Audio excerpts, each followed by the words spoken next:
boss, sasa saizi wase bado wanataka kuja UK. Na msee alikuwa ananiuliza which is the best way ya kukanyaga UK sahi. Utakuja aje? Saizi na imekuwa unaona. Imekuwa ngori kiasi. Unajua ukiangalia kama last year na hiyo nyingine imepita. I think kutoka from after COVID hivi vile walianzisha stories za COS, hizo za healthcare. Hiyo ndo mwanya I think watu wengi walitumia kuja. Watu walikuja, lakini siasa hii country bwana. Unajua wana blame kila mashida zote, wana blame immigration. Shida hiyo time pia ilishikana na election, unajua. Na unajua kenye inafanyikaga, kenye mimi nisha realize.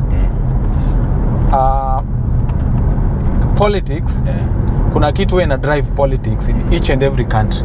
Unaona? Kama Kenya, our politicians wanatumiaga tribal card to drive their agenda into politics, unaona? Ku hype emotions za watu na nini, wanatumiaga the tribal card, unaona? Mimi ni mtu wenu, nikiingia pale mtakuwa, lakini we know yote ni hoax kwa sababu hakuna kitu kama hiyo ina happenigi. Mimi politician hata wa tribe yako akiingia hakuna vile atakusaidia, unaona? Hakuna nothing. So it's better kuelect mtu mwenye akiingia atasaidia watu. Si ufikirie. So unaona kama mentality tumepewa. So in these countries pia hype yao ni immigration. Nikiingia nitasimamisha watu kuja. These people are taking our jobs. Wanachukua job zetu nini. Exactly. Unaona? So inakuwa kitu kama hiyo. So hiyo COS iliingia, watu wakakuja wengi. Watu walitumia ni ile tu I think as Kenyans I think watu kuna shida kidogo. Sijui ni shida ya wivu ama ni shida nini ama ni information huwa hatuna. So unapata other countries, Nigeria, Ghana, Zimbabwe, watu walikuja wengi sana. But Kenya, unajua ni ile time venye Brexit ilifanyika. So UK venye walitoka Europe, so ile workforce ya European Union ilikuwa inakuja Romania na wako wanakuja tena, Polish hawakuji tena. Exactly. So ikabidi wamehire from Africa, India nini. Sawa, lakini ukiangalia CS zikakuwa mob hiyo time. But ratio, ukiangalia ratio, Wakenya wangapi walikuja? Na unajua tu pia kuna Wakenya wenye walikuwa huku, walikuwa na information, but sasa walikuwa wanauza hizo vitu expensive, unaona? Kwa pesa mingi. So ukiangalia saa hizi njia zimekuwa chache kidogo kwa sababu what happened na hiyo healthcare visa walirudi wakaweka restrictions. Ukiangalia kama England saa hizi acha Scotland and Northern Ireland, England saa hizi wamekuja hata na body ya kusema kwamba wale wenye wako in country England kwenyewe na maybe walikuwa na issue na COS, maybe employer alishikwa katika hizo scandal, unaona, za kuleta watu wale wenye walikuwa wanaletana na job. Exactly, naona job, naona hours, unaona kwa COS tu. Exactly. So wameanzisha kabodi, unaweza enda hapo, report hapo, alafu usaidiwe kutafuta job nyingine. Kama uko na issue na employer wako, maybe anakumistreat, anakufanyia, unaona hizo vitu. Hizo vitu watu walikuwa wanapitia. So unaweza enda tu kwa hiyo website alafu wakutafutie COS ama nini. Kwa hiyo organization, unaweza enda kwa hiyo organization, una register. Ukisha register na hiyo organization, wanakutafutia another employer. Ama wanakutafutia, so wale walikuja nazo ma COS zenye hazina hours. So unaingia tu kwa hiyo unaenda una report, unasema una register. Exactly. Unasema kwa nini, alafu unapewa job. Kwa sababu job nazo ziko, but sasa saizi wana concentrate more on watu wenye wako huku. Wana resettle watu wenye wako. Exactly. Kwa sababu kuna watu wengi sana walikuja bila hours na nini na nini. Ilikuwa scandal kubwa so wanajaribu kuresettle wale watu wenye walikuwa huku waweze kupata hizo jobs. So saizi ukiangalia kinli kitu yenye mebaki maybe ni study visa ya shule masters ama degree zote. But jua degree ni miaka 3, si ndio? Degree si mchezo na ni expensive. Unaona masters however how much ni expensive, but tutapata masters ya 1 year ama ya 2 years. na iko na postgraduate. Na iko na postgraduate work visa. So inamaanisha ukifanya 1 year yako uko na another 2 years sasa ya kufanya ya kufanya job. Within these 2 years definitely utakuwa umejipanga, unaweza tafuta COS yako. Unaweza tafuta tu kamwanya utapata. Lakini sasa unapata watu wengi wanaogopaga kuchukua hiyo risk. Unaona hiyo risk ya kusema niache job Kenya ama niache kitu Kenya niende ni risk kwenda kusoma. Alafu after hiyo 3 years maybe after kufanya hiyo post work visa yangu expire, then what next? But wale wenye wanasemaga hiyo what next itajipanga nikiwa huko wanafaulu tu. So it happens. But now the only issue yenye iko ni uwezi kuja na family unless unafanya masters in research ama PhD. But kama ufanye masters in research ama PhD uwezi leta watu wako. Noma. So sasa hii COS sipatikani. Msaki akikwambia niko na COS leta milioni 2. Nitamshuku sana. Kama ni Scotland, maybe tunaweza ongea kidogo. Scotland ama Northern Ireland. But England nitamshuku kiasi. But Scotland as well lazima ufanye your due diligence. But England saizi ni kama watu ni wengi kwa sababu hata ukienda huku nje unapata kuna wasee walikuja mpaka saizi bado hawana hours, unaona? Wana struggle. So hao ndio watu gava inaambia care homes badala mlete watu kutoka nje chukueni hao wenye wako huku. That's why wameanzisha hiyo body. I think inaitwa AC kitu kama hiyo. Acha tutaweka hapa exactly. Exactly. So una register kwa hiyo body alafu hiyo body inakusaidia kutafuta job.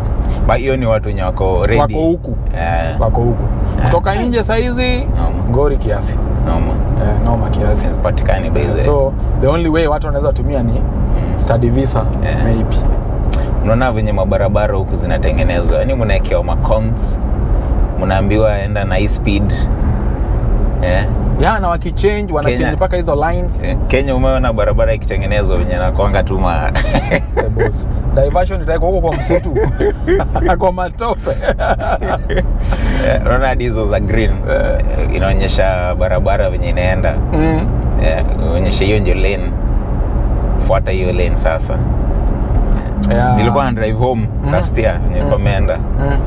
Bana usiku hakuna traffic, hakuna hizi zintonga nini street lights za usiku. So ujui mahali barabara inaishia, hakuna markings kwa barabara kwanza. Ujui mahali barabara inaishia, ujui unaenda tu ukiguess. Sasa inabidi unaweka full light kama ni usiku, unachoma watu bure. Tuko na mashida mengi bana. Alafu unajua sasa shida ukiangalia accidents mingi huwa zinaletwa na magari. Most of the accidents that zina happen in our lifetime huwa mostly ni barabara. So kama tuko angalifu kwa barabara then inamaanisha kwamba accidents zitaendelea kwa mob. But nasemaga yetu ukiangalia pia keenly ni lack of discipline kwa barabara. Sababu niambie huku I think magari ziko mob hata kushinda Kenya. Magari ni mob sababu most of the time watu wanatumia magari kwenda job na kila mtu ako na gari. But wewe ushaiona accidents ngapi? Ni less. Kwa minimum. Watu wanafuata shida. Hata ile kugongana tu ile kwa barabara ushaona mara ngapi? Very rare. Unaona? Sababu people are disciplined, watu wanafuata sheria, kila kitu inafanyika vile inatakikana. Lakini home unajua ni mwenye nguvu mpishi. Tende humble. Talk sawa. The humble. Into a humble rice. Into gari. Karibu na ocean. So hivyo ndio kunafanyika. So COS hizi ni ngori kiasi, but watu waendelee tu kutafuta. Unajua ukiwa na umejiamini na unatafuta information, unajua information siku hizi kwa uko nje. Information iko everywhere. Unaingia tu unatafuta, utapata tu kuna ka opportunity katatokezea. Na si lazima iwe UK. Kuna jamaa kuna msee alikuwa ananiuliza, niliona ameandika kwa comment section. Anauliza kama ni possible akuje na visit visa. Atafute COS. Alafu akipata job. Atenda agent.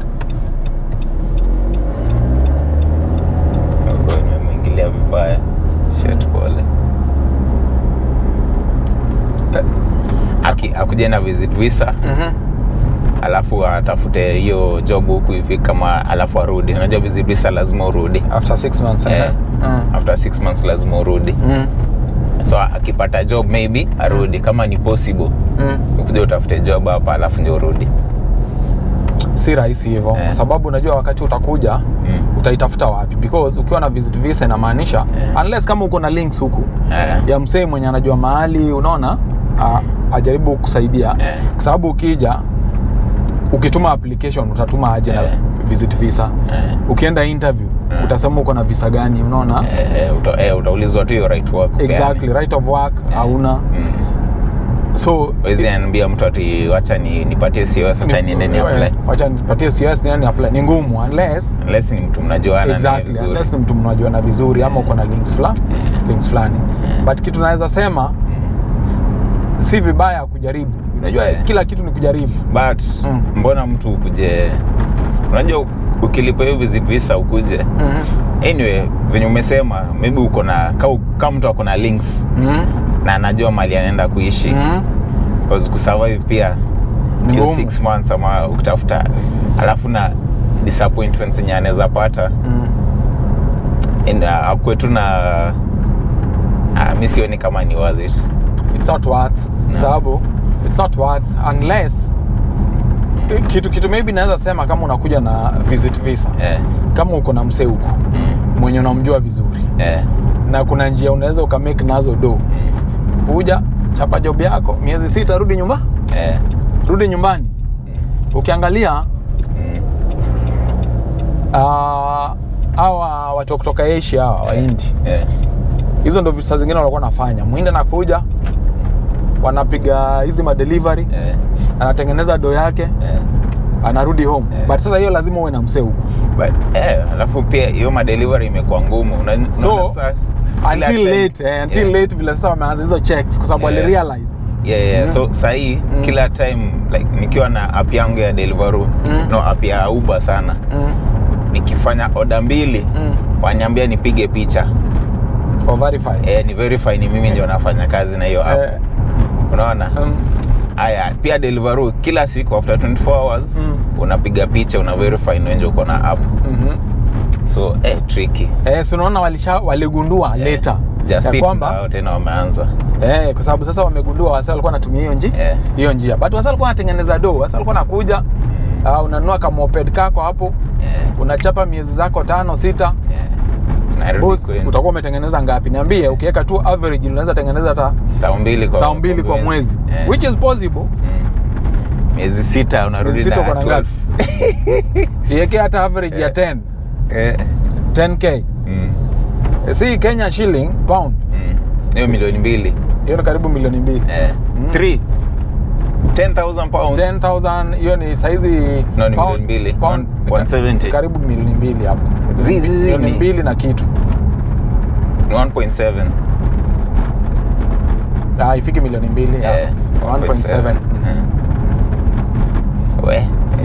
Ikiwa ni pesa kutoka kwa umaskini. Hiyo ni pesa kutoka kwa umaskini. So unaenda unachapa miezi zako zingine unakaa home kidogo ili usionekane wewe unakuja sana, unaweza maliza hata miezi 7, 8, 9. Na apply visit nyingine. Narudi tena. Nachapa tena. So unaona hawa Wahindi walikuwa wamezoea hizo deals. I think hasa waligundua sasa wameanza kukaza. So sasa huwezi fanya hiyo pose. Sasa hii ni naoma, washajua. Inafaa tuzunguke, acha tuzunguke Iranda. Ni huko. Unajua njia? Tukienda huko chini, Silver Lake. Hii ndio ile nimeijua. Kwenda Silver Lake. Nimeona hiyo petrol station nikajua. Botley. Okay, hapo sasa. So the legend. So imekuwa noma. Shukran kwa kuwatch video. Endeleeni kulike, endeleeni kushare, endeleeni kusubscribe. Nashukuru sana and I'll see you on the next video.